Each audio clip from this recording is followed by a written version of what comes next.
amigos, mais uma vez estamos aqui para levar uma palavra que te auxilie no seu caminhar, no seu dia a dia, e assim como para a gente é um aprendizado diário, frequente, rumo à reforma íntima, né? Então, uma mensagem inicial do Minutos de Sabedoria do Torres Pastorino, antes de iniciarmos. Caminhe sempre resolutamente no sentido de seu progresso. Se não quisermos acompanhar a evolução do universo, seremos arrastados a isso por meio da dor e progrediremos de qualquer forma. Então siga em frente voluntariamente e não dê ouvidos ao caluniador. Siga em frente e deixe que os caluniadores, fiquem falando sozinhos. Caminhe resolutamente no sentido de seu progresso e nenhuma voz malévola chegará a seus ouvidos. Agora a prece inicial, para iniciarmos a palestra de hoje com o companheiro Júlio.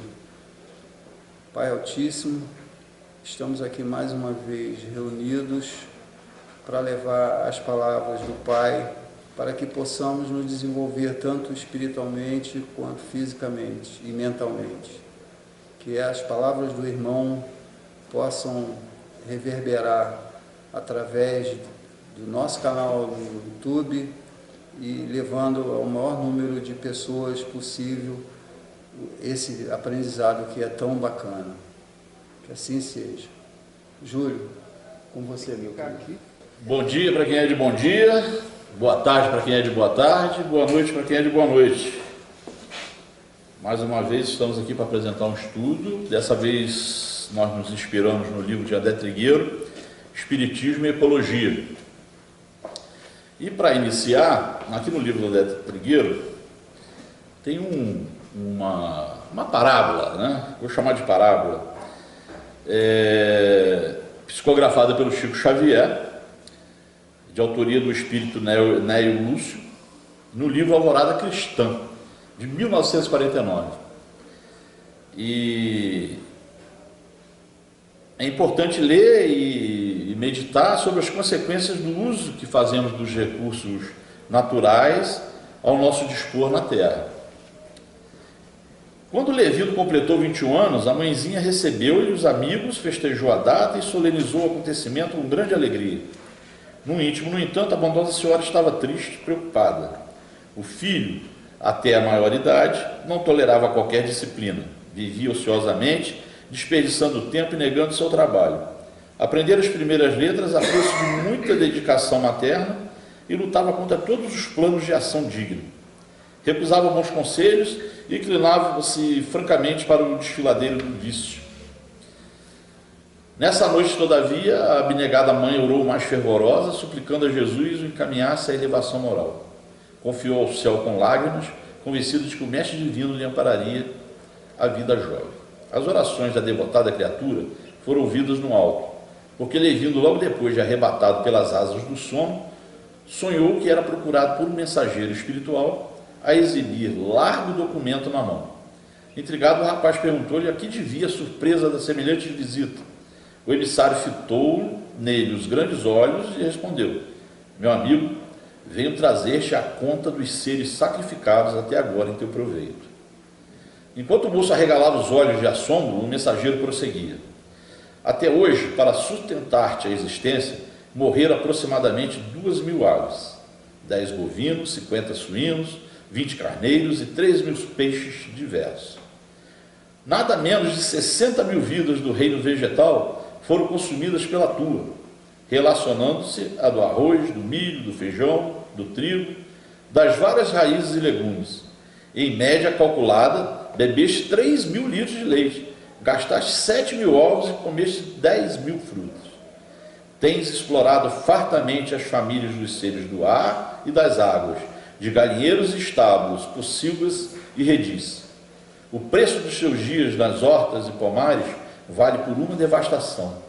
Além disso, não relacionamos aqui os sacrifícios maternos, os recursos e doações do teu pai, os obséquios dos amigos e as atenções dos vários benfeitores que te rodeiam. Em troca, o que fizeste de útil? Não restituíste ainda à natureza a mínima parcela do teu débito imenso. Acreditas, porventura, que o centro do mundo repousa em tua necessidade individuais e que viverás sem conta nos domínios da criação? Produz algo de bom, marcando a tua passagem pela terra. Lembra-te que a própria erva se encontra em serviço divino. Não permitas que a ociosidade paralise o coração e desfigure o espírito. O moço, espantado, passou a ver o desfile dos animais que havia demorado e, sob forte espanto, acordou. Amanhecera. O sol de ouro como que cantava em toda parte um hino glorioso ao trabalho pacífico. Levito escapou da cama, correu até a genitora e exclamou: mãezinha, arranje-me um serviço, arranje-me um serviço. Ó, meu filho, disse a senhora num transporte de júbilo, que alegria, como estou contente, o que aconteceu? E o rapaz, preocupado, informou: na noite passada eu vi a conta da vida. Daí em diante converteu-se Levino num homem honrado e útil. 1949, Chico nos traz essa mensagem que nos alerta para os nossos hábitos, que nos alerta para que o mínimo daquilo que nós consumimos, o mínimo, gera uma consequência. E nós temos que estar atentos para não deixarmos que essas consequências cheguem ao ponto que estão chegando. Vivemos uma crise ambiental sem precedente na humanidade, quer dizer, é uma crise causada pelo ser humano, né? Espécie líder, topo da cadeia evolutiva, feito segundo as escrituras a imagem e semelhança de Deus. Olha a responsabilidade que nós temos.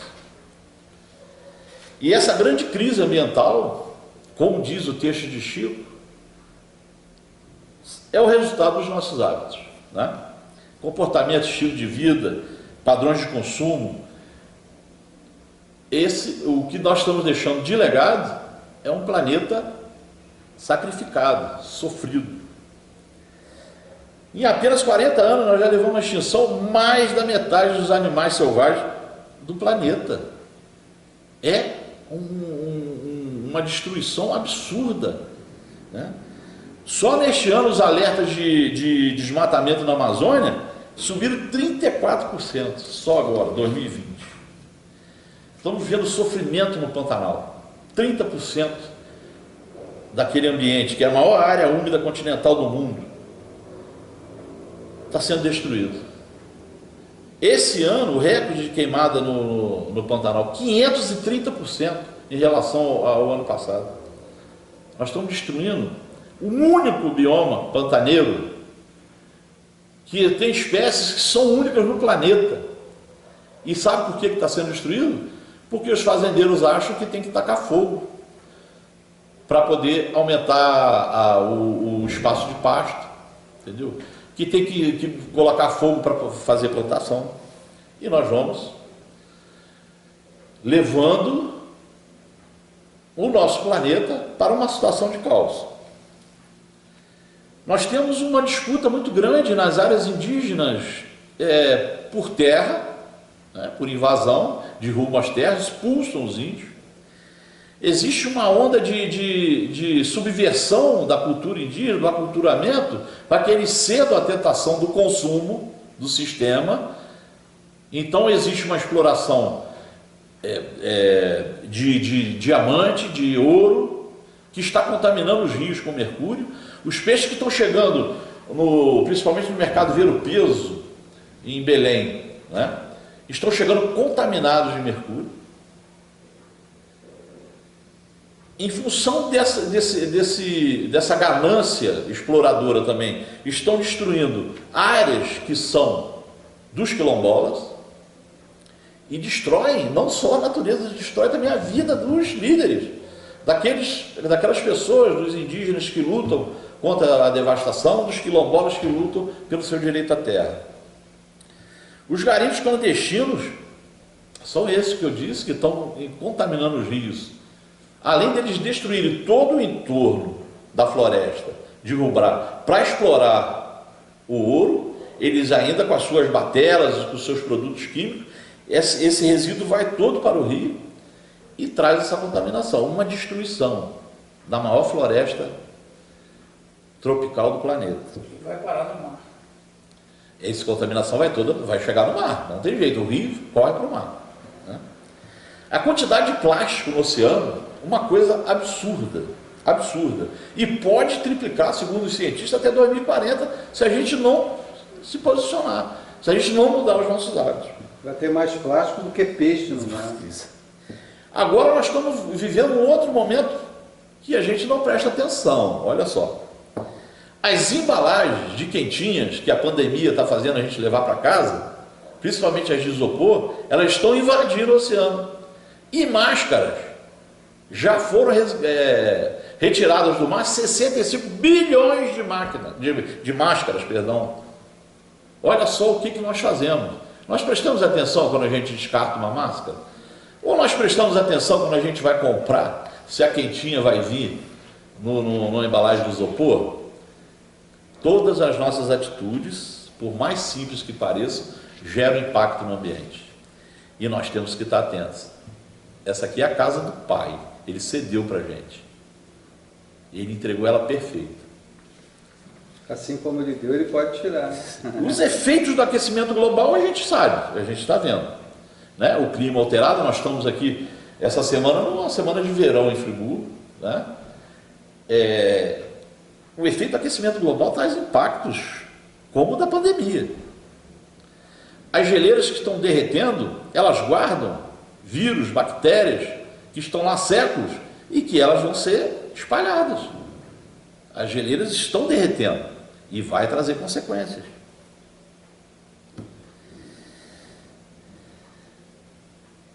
Com isso, André Trigueiro cita um novo termo que surgiu no meio científico, chama-se o ecocídio. O ecocídio é um termo que alude à responsabilidade coletiva que temos pela destruição do planeta. Aqui, o Espiritismo e a Ecologia se encontram. No capítulo do Livro dos Espíritos, que fala do gozo dos bens da terra, Kardec pergunta: o uso dos bens da terra é um direito de todos os homens? Os espíritos respondem: esse direito é a consequência da necessidade de viver. Com que fim Deus fez atrativos os gozos dos bens materiais? Para instigar o homem ao cumprimento de sua missão e também para o provar na tentação.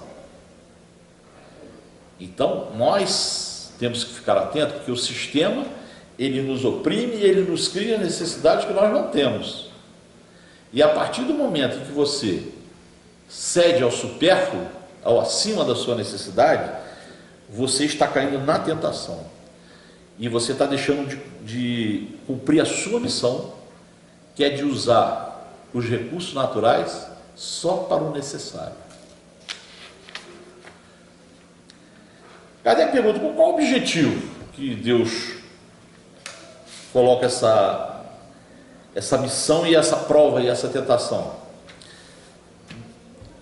Os espíritos respondem: para desenvolver a razão que deve preservá-lo dos excessos. Olha só, né?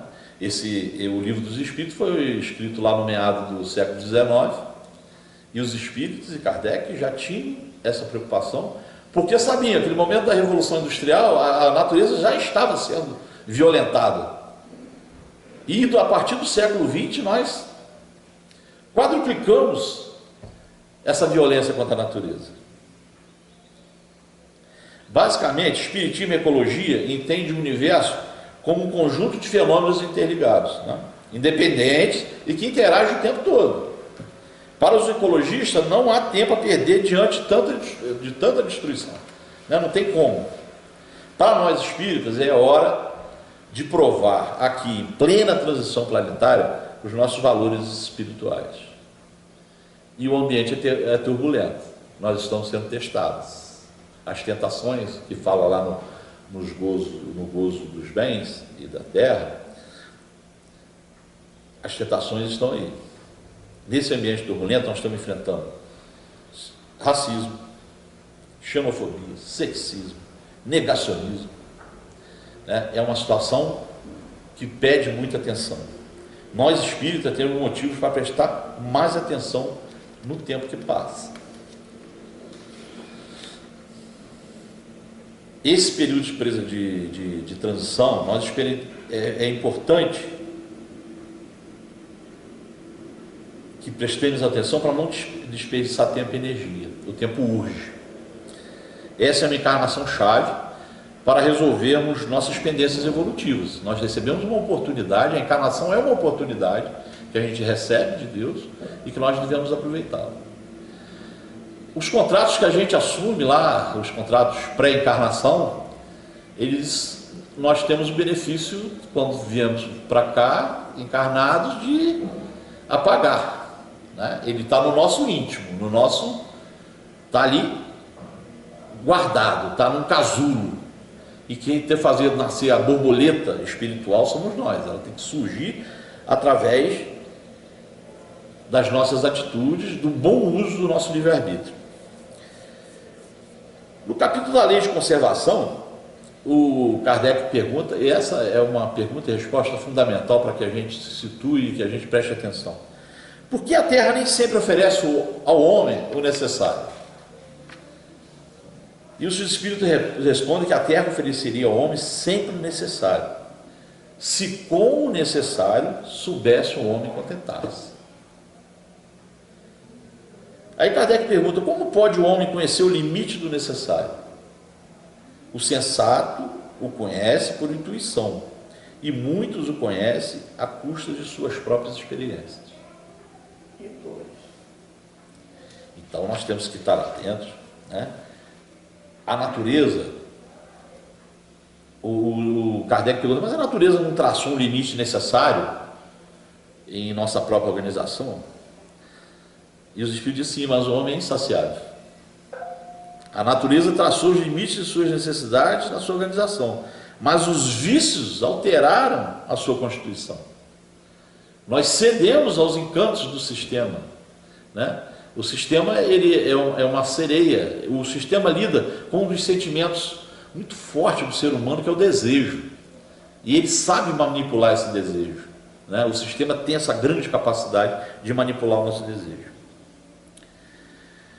Santo Agostinho nos alerta, porque alguns se conformam com a situação que está, porque não, já nós vamos para o mundo de regeneração, tudo se resolve, vai ficar tudo direitinho.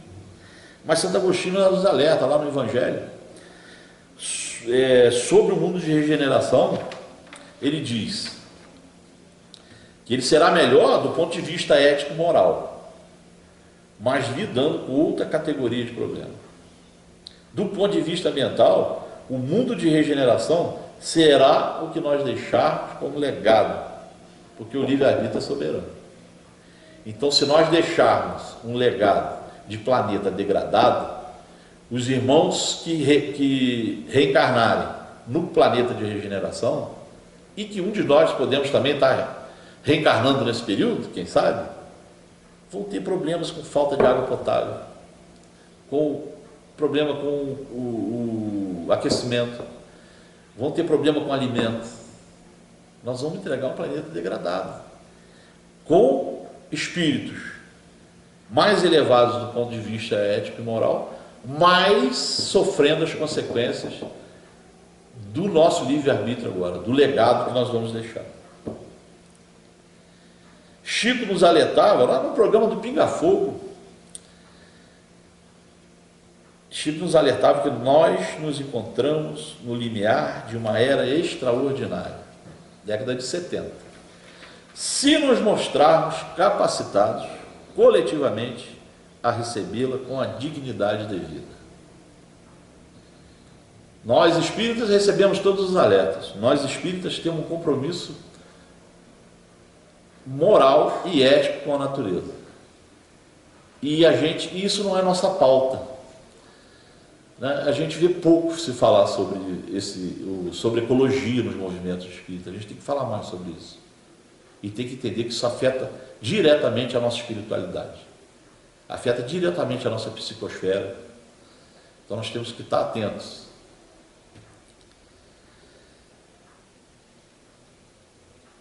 Temos que colocar mãos à obra, irmãos. O planeta é um só, os recursos são finitos. Sabendo usar, não vai faltar. Nós temos um exemplo muito bacana aí da pandemia e a reação da natureza, né? Nós vimos os canais de Veneza sendo povoados por golfinhos. Nós vimos a Baía de Guanabara aparecendo tartarugas, golfinhos, Por quê? Porque a circulação de navios reduziu.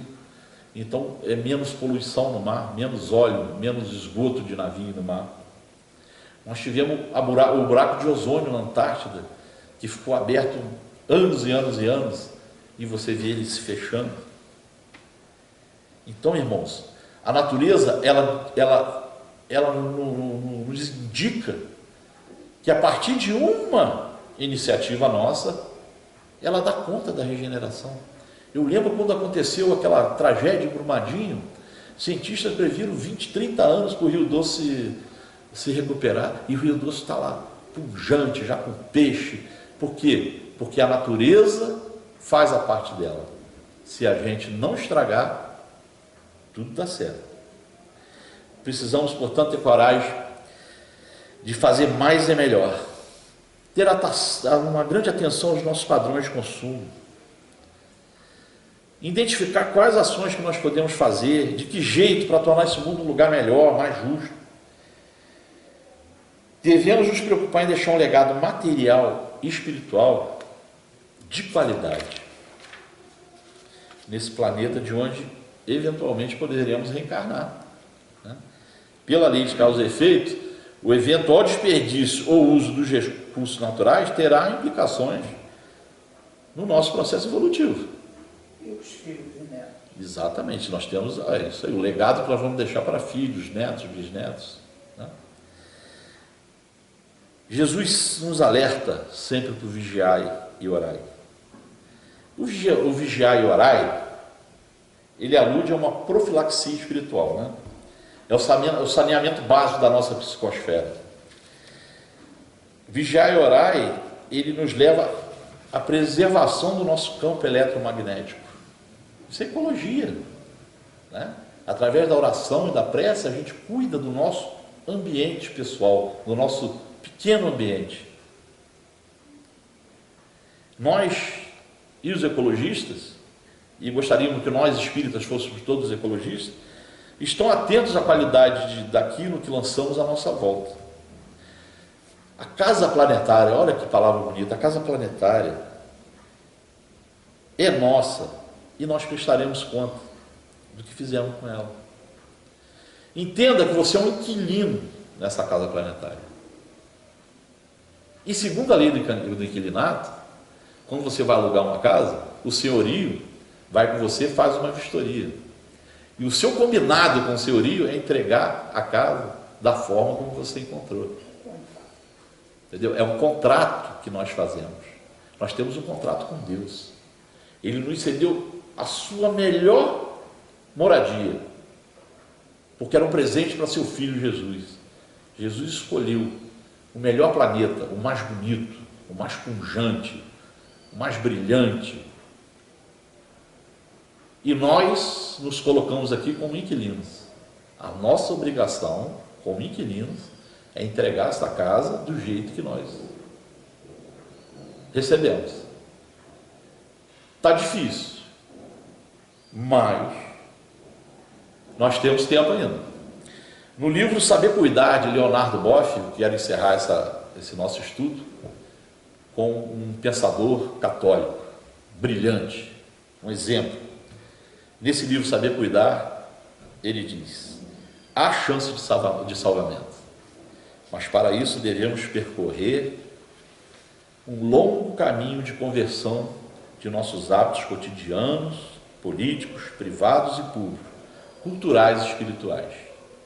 A degradação crescente de nossa casa comum na Terra denuncia a nossa crise de adolescência. Importa que entremos na idade madura e mostremos sinais de sabedoria. Sem isso, não garantiremos um futuro promissor. É importante que tenhamos essa tomada de consciência, que regulemos melhor o nosso consumo, que evitemos o supérfluo, que olhemos para os nossos irmãos necessitados, que passam por dificuldades, e o sistema acaba dando a ele alimentos que engordam, que criam doenças, porque são os mais baratos, são os biscoitos cheios de açúcar, são as frituras, são as massas. Não, nós temos que cuidar também desses irmãos, orar, vigiar e entender que a transformação, a mudança, o grande salto evolutivo está nas nossas mãos. Não podemos negligenciar, irmãos. Saúde e paz a todos. Assim, meus amigos, nós encerramos esse nosso encontro de hoje e vamos agradecer, fazendo a nossa prece de encerramento. Deus, Pai de misericórdia, Jesus, médium maior de Deus, neste momento nós estamos agradecendo a oportunidade de estarmos aqui hoje, mais uma vez, sendo inspirados, intuídos, assistidos, orientados, para que nos tornemos mais amigos, mais fraternos, mais solidários com a nossa casa planetária, uns com os outros e com nós mesmos. Muito obrigado, Pai.